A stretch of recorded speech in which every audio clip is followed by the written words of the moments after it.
In this video, we'll talk about finding coordinates of a vector relative to a given basis. So here's a definition of coordinates. So let S, consisting of v1 up through vn, be a basis for a vector space V. That means we can write any vector V in the vector space, capital V, as a linear combination of these basis vectors uniquely. So C1 up through Cn are unique numbers, so that the vector V that we start off with is C1v1 plus C2v2 plus so on. And then we call these numbers C1 through Cn the coordinates of the vector V relative to the given basis. That means that if we change the basis, these numbers will change. The coordinates of the vector will change. Our notation is V, given the vector V, its coordinates relative to the basis S. So we write S as a subscript here, is given by this n tuple, C1 up through Cn. Let's do an example. Find the coordinates of this vector W in R2 relative to the basis S, where the first vector is 2, negative 4, and the second vector of our basis is 3, 8. In other words, we need to find the numbers C1 and C2 such that W is equal to C1U1 plus C2U2.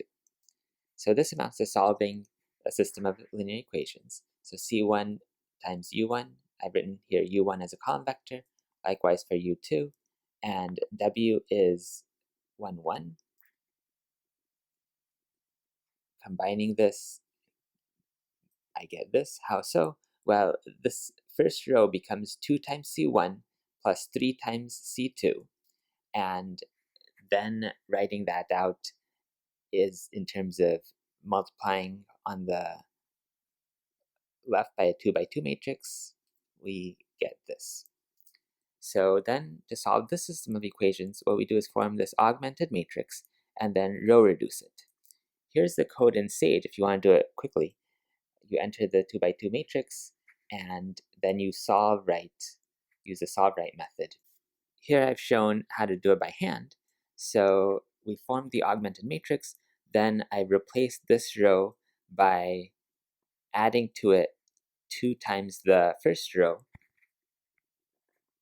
So this 14 I got from adding to 8 2 times 3, which is 6. So I get 14.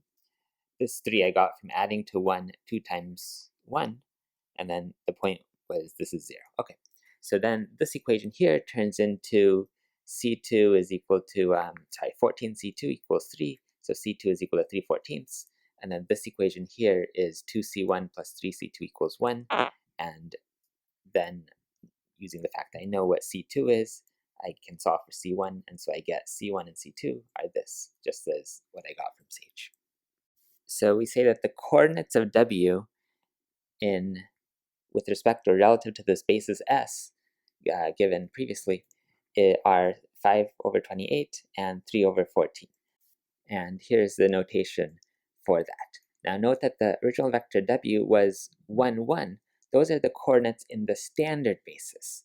But the coordinates in this other basis S are given by 5/28 and 3/14. So that's the difference between coordinates relative to one basis and relative to another basis.